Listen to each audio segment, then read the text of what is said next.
Hi friends, hello. Welcome to Crack UPSC CSC with India's largest online learning platform, that is Unacademy. This is Kiran Anishetty, faculty for Political Science, Polity, Issues in Governance, Public Administration and Ethics. I have done my MBA from Usmania University. I have done my MA in Political Science and Public Administration. Got qualified in UGC NET in both the subjects, Political Science as well as Public Administration. Right now, I'm about to complete my LLB. I'm in last semester. I have attempted civils prelims with public administration optional for 7 times. I wrote civils mains for 4 times, each time scoring more than 55%. I have more than 10 years of UPSC teaching experience. I have taught Telangana government STIS study circle, Telangana government minority IAS study circle, Narayana IAS Academy, Super 60 IAS Academy Hyderabad, Pan India IAS Academy. If you have any queries, you can please contact me. If you have any queries or if you want any guidance from me, you can contact me on this telephone number 9652583905. 9652583905. Friends, today we are going to discuss in this session very important and interesting topic, that is legislative relations between the center and state. The legislative relations between center and state.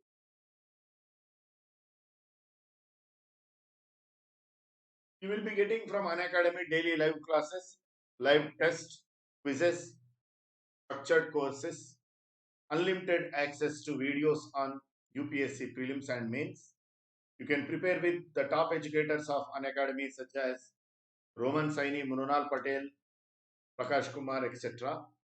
You will be getting videos on UPSC prelims and mains with regard to the subjects such as polity, economy, ethics, history, essay writing, interview preparation. You can subscribe for 1 year's subscription, that is 12 months. If you use my promo code, that is capital KIRAN, you will get 10% discount. And if you subscribe for 24 months, it will be all the more beneficial for you. Just for 64,000, you will be getting 24 months subscription. In this also, if you use my promo code, that is capital KIRAN, you will get 10% discount.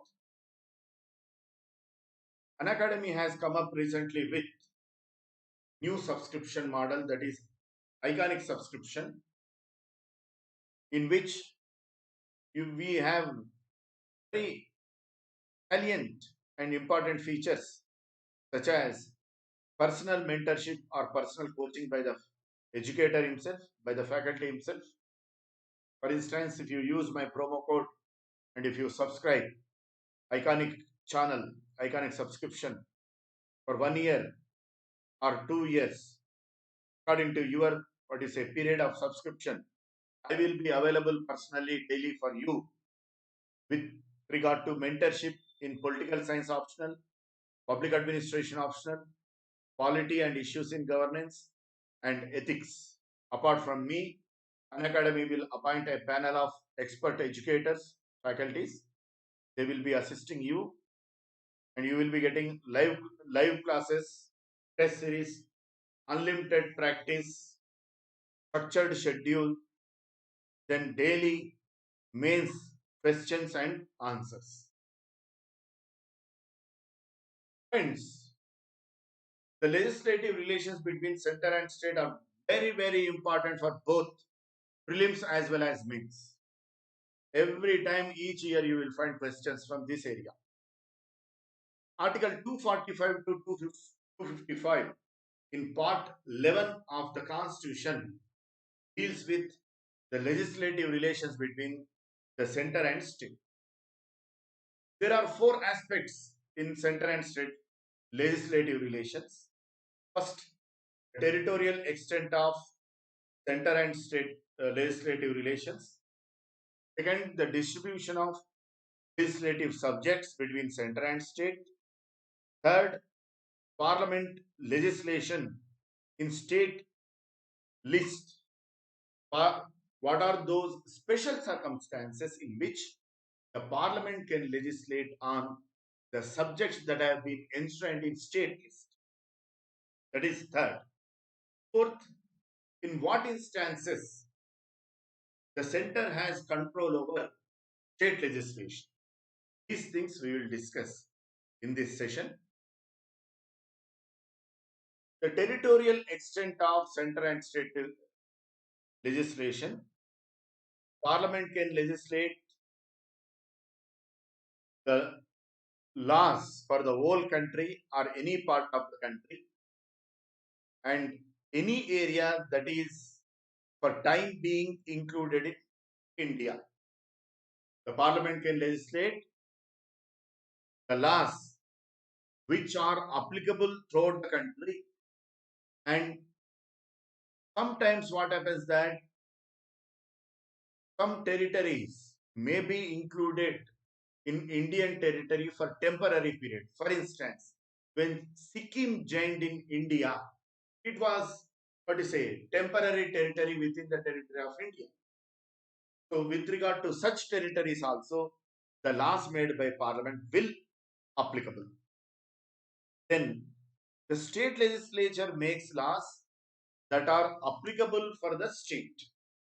The laws made by state legislature, they will be applicable throughout the state, and in some special cases, they will be applicable outside the state when there is a relation between the particular state and the object of legislation. Object of legislation. When there is specific relation between the state and the object of legislation. For instance, the state might have legislated law on interstate trade and commerce. Interstate trade and commerce. Under interstate trade and commerce, so the state might have legislated a particular law, for instance, with regard to the transportation of rice and cotton from Telangana state to other states. So here there is a relation between the state Telangana and the object of legislation, that is rice or cotton. In such instances, the law made by state legislature may also be applicable outside the state council. And Parliament alone is capable of making extraterritorial legislation. What do you mean to say Parliament can legislate extraterritorial legislation? For instance, some students in India who are born and brought up in India, they might have studied in IITs or RACs. After getting educated in this top engineering institution, they might have got opportunity in abroad. Immediately after completion of their graduation, they might have migrated to abroad for, say, their professional job purpose. But Parliament can prescribe a condition. Whoever got educated in government IITs in this particular period of time, whoever got educated in government IITs from 2015 to 2020, they have to come back to India. Otherwise, their citizenship will be cancelled, or other penal actions can also initiated against them. such kind of legislation can be made by Parliament. Second, the laws made by Parliament will be applicable outside the territory of India with regard to the assets of NRIs, non-resident Indians. For instance, any NRI bought some asset in Australia or America. With regard to the assets of these NRIs, Parliament laws made by India will be applicable. That is the meaning of the Parliament alone is capable of making extraterritorial legislation. Then limitations on the laws made by the Parliament. What kind of limitations can be there on the part of laws made by the Parliament? The President may repeal or amend the laws made by Parliament with regard to their application to Union territories. The President may repeal or amend the laws made by Parliament with regard to their application to Union territories. For peace and progress and peace, progress and good governance of Union territories, the President may prescribe some amendments, or even he can notify that the law made by Parliament, that particular law will not be applicable to Union territories under Article 240, Provision 2. The applications of Acts of Parliament to any scheduled area may be barred or modified by notifications made by the government. Applications of the Acts of Parliament to any scheduled area may be barred or modified by notifications made by the governor.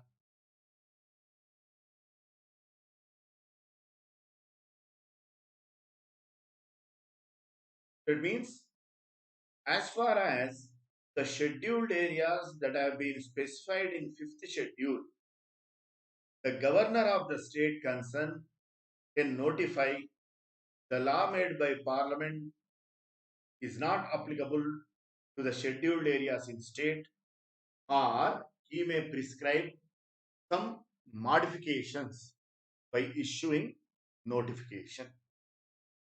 Next, the governor of Assam may, by public notification, direct that any other act of Parliament shall not apply to autonomous district or autonomous region in the state of Assam, or modifications he may specify in the notification. That means, according to 6th schedule, the governor of the state of Assam can modify the laws made by the Parliament with regard to their application to autonomous district councils or autonomous regions in the autonomous district councils are like third tier of government, the way state government functions independent of the central government. Autonomous district councils function independent of the state government. They function independent of state government. That means they will be having their own powers and functions, and they will also be having their own taxation powers. They will also be having their own taxation powers. They are autonomous tribal district council. Then Article 276, Provision 2, limits the power of the state legislature to impose a tax on profession.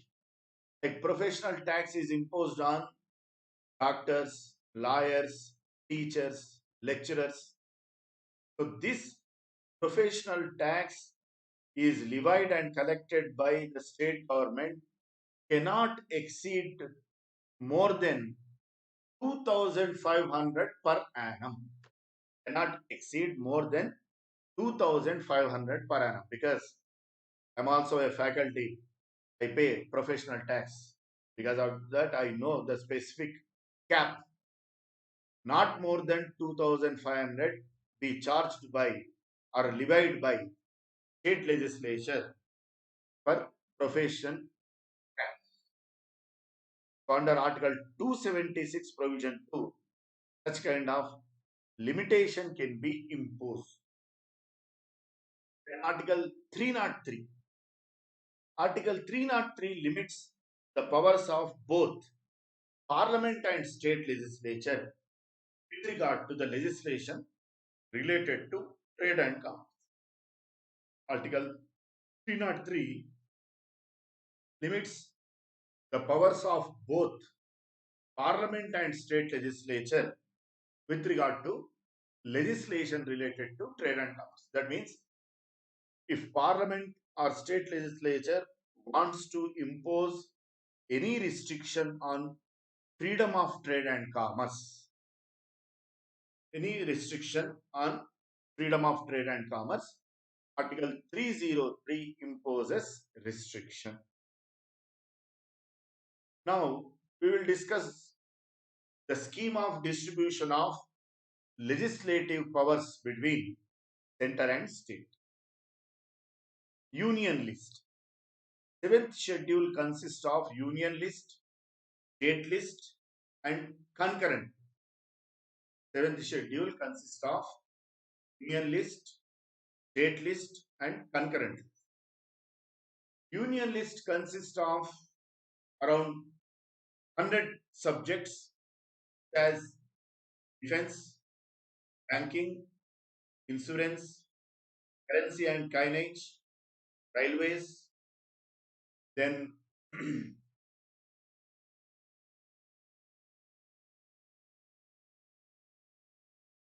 foreign affairs. Like that, the list consists of 100. Then state list consists of 61 subjects such as land order, agriculture, local self-government, land revenue, etc., prison administration. Like that, there are 61 subjects are mentioned in the state list.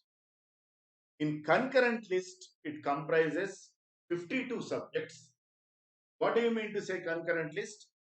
Concurrent list consists of those subjects on which both the parliament as well as state legislatures can legislate. Concurrent list consists of those subjects on which parliament as well as state legislature can legislate. What are they? They are such as electricity, planning, contracts, arts, trust, welfare of labor, printing press, newspapers, etc. In 1976, by 42nd Amendment Act, these 5 subjects have been transferred from state list to concurrent. These 5 subjects have been transferred from state list to concurrent list. What are these 5 subjects?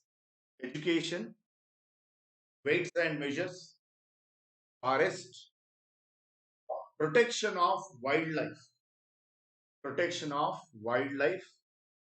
organization of courts other than Supreme Court and High Court. These 5 subjects, friends, always remember, these are very important from examination point of view.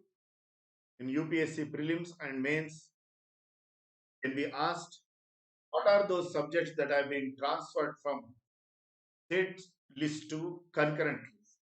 Or by which amendment act these subjects have been transferred from state list to concurrent list?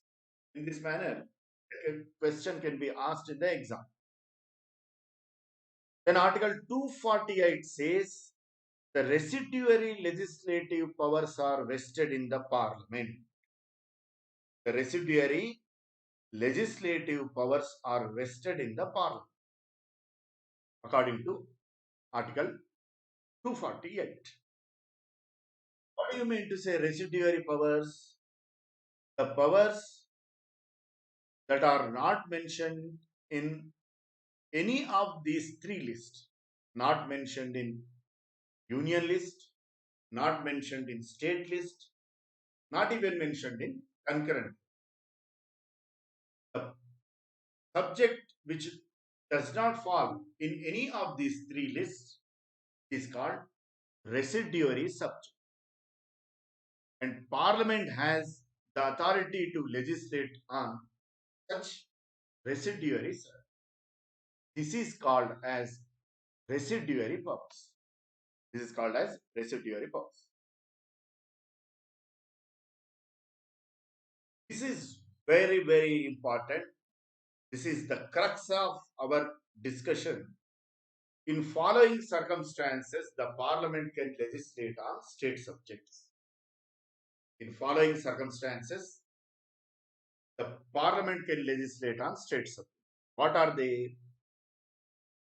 First, Article 249. Rajya Sabha can empower the Parliament to legislate on state subjects in the larger interests of the nation by passing the resolution with two-third majority of the members present and voting. Such resolution will be in the force for 1 year.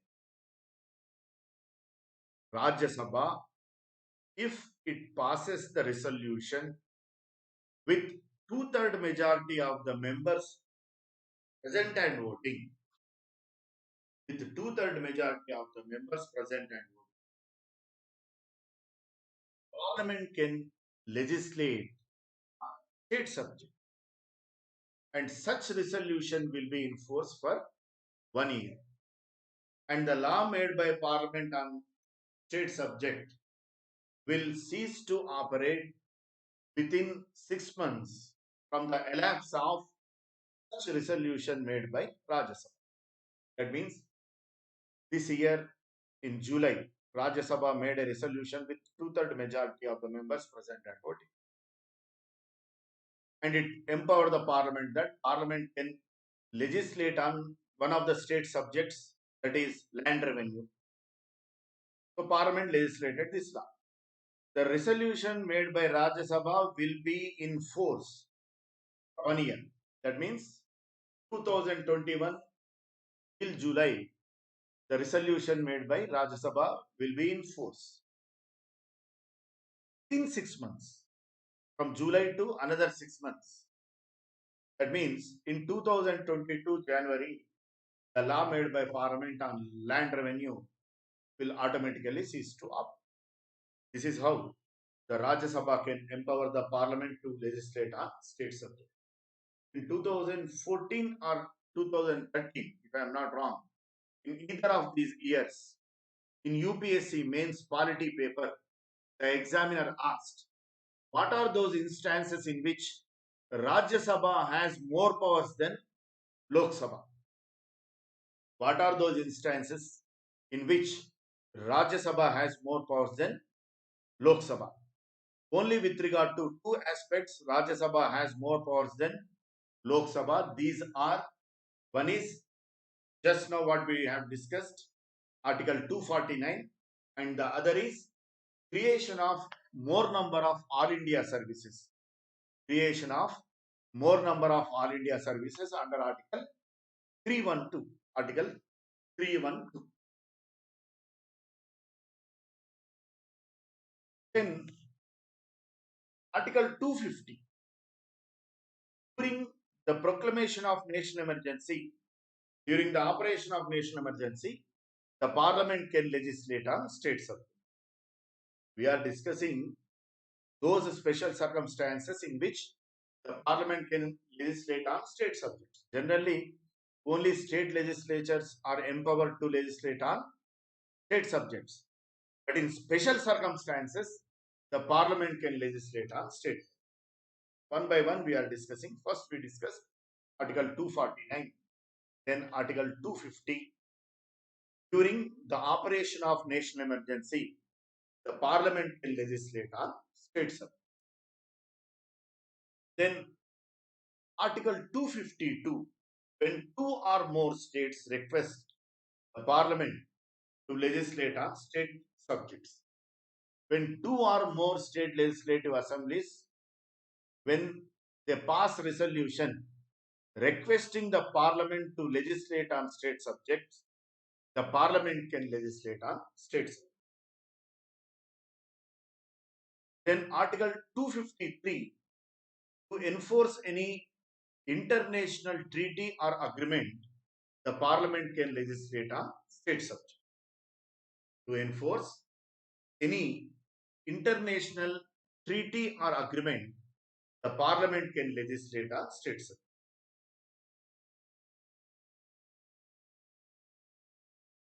For instance, if India entered an agreement with UN,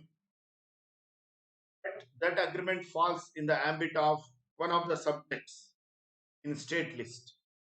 Then, in order to enforce such agreement, the parliament can legislate on state subject. Prakash Narayan, the head of Lok Sabha party, he suggested very good measure. Not that JP, the emergency JP. In Telugu speaking states, we have Jayaprakash Narayan, who led a movement to streamline the democratic institutions in India. He established a party, Lok Sabha, the way Arvind Kejriwal established Aam Aadmi Party. But he got defeated in in hustings. Yet he is very honest, and is a person with political wisdom and political prudence. He delivered many speeches in Indian Institute of Public Administration. One of the speeches delivered by him in Indian Institute of Public Administration on corruption, he mooted very, very important. If you write this point in the examination, you will get very good marks. He mooted very, very important point, that is, large chunk of corruption in India happens at state level and local level. Large chunk of corruption. We know the kind of serious allegations of corruption against many chief ministers of the states and former chief ministers of the state and the former cabinet ministers of the state. Lokpal we have at central level. Lokayukta we have at state level. Lokpal Act says within 1 year from the date of commencement of the office of Lokpal, every state has to constitute Lokayukta. Lokayukta Act of 2013 says, Lokpal Act of 2013 says, within 1 year from the date of commencement of Lokpal, every state has to constitute Lokayukta. But what should be the powers and functions of Lokayukta? How the Lokayukta should be appointed? What should be his qualifications? How he should be removed?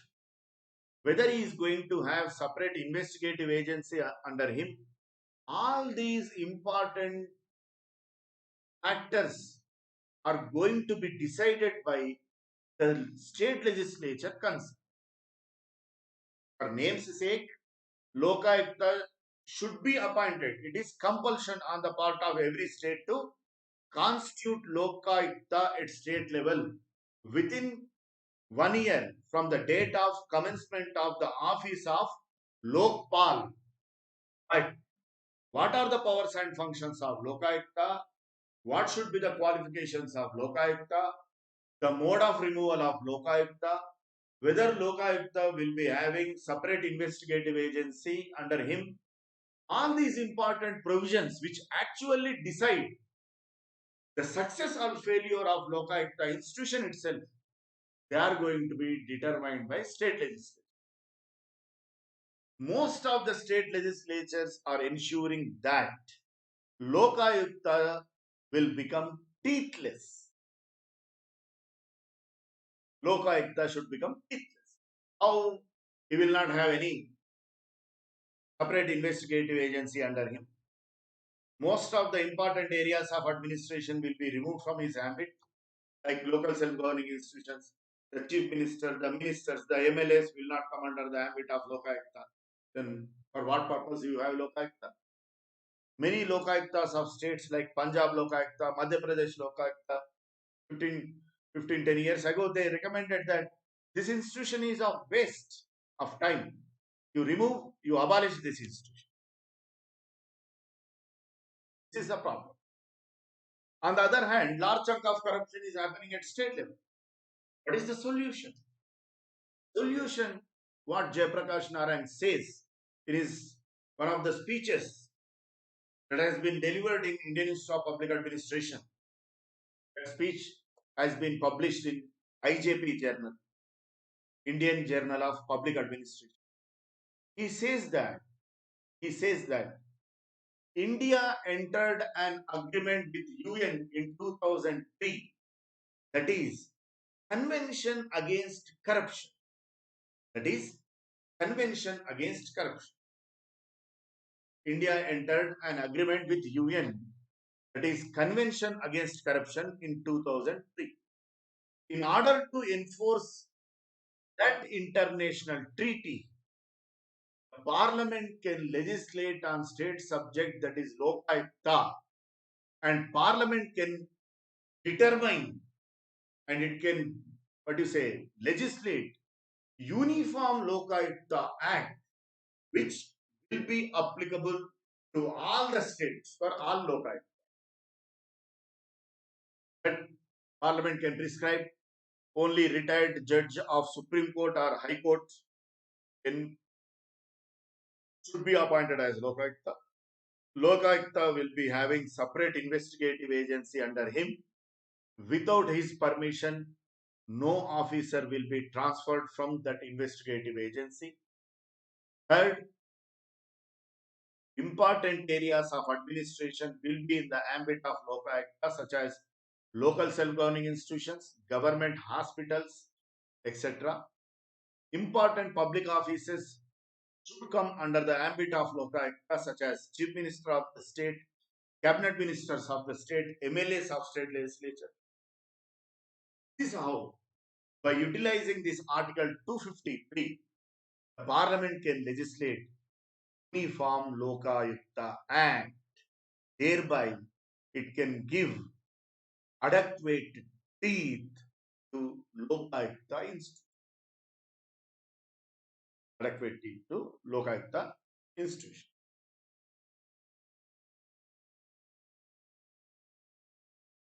This is the significance of this article. Then Article 356, Provision 1, Provision B. During proclamation of President rule, the Parliament can legislate on state subjects. So these are the special circumstances under which the Parliament can legislate on state subjects. These are the special circumstances under which Parliament can legislate on state subjects. Now, we will discuss the fourth aspect of center-state legislative relations, that is, center's control over state legislation. What are the instances in which the center has control over state legislation? What are they? First, under Article 200, the governor can reserve state bill for the consideration of the president. Under Article 200, the governor can reserve the state bill for the consideration of the president. On such bill that has been reserved by the governor for the consideration of the President of India has absolute veto powers. The President of India has absolute veto powers. The President of India has absolute veto powers. Second, there are certain state bills, very, very important, friends, to embed these things in your mind. There are some state bills that require prior assent of the president. There are certain state bills that require prior assent of the president. What are they? The state bill which seeks to acquire, the property, the state bill which deals with compulsory acquisition of property for public purpose under Article 31A, compulsory acquisition of property for public purpose under Article 31A. Then the state bill that seeks to impose restriction on freedom of trade and commerce under Article 304. State bill which seeks to impose restriction on freedom of trade and commerce under Article 304. These two state bills should get the prior assent of the president before being introduced in state law. Before being introduced in state law. Third, during financial emergency, the president can direct that all money bills and financial bills of state legislature should be sent to the president for his consideration. During financial emergency, the president can direct all financial and money bills should be directed for his consideration. These are the instances where center has control over state. Thank you, friends. This topic is very important one. Be prepared. This topic is important both for prelims as well as mains. Thank you. Thanks a lot. Use my promo code and get 10% discount. And if you have any queries, questions, if you want any guidance, please subscribe to this Telegram channel, quality_with_Kiran Anishit. Thank you. Thanks a lot.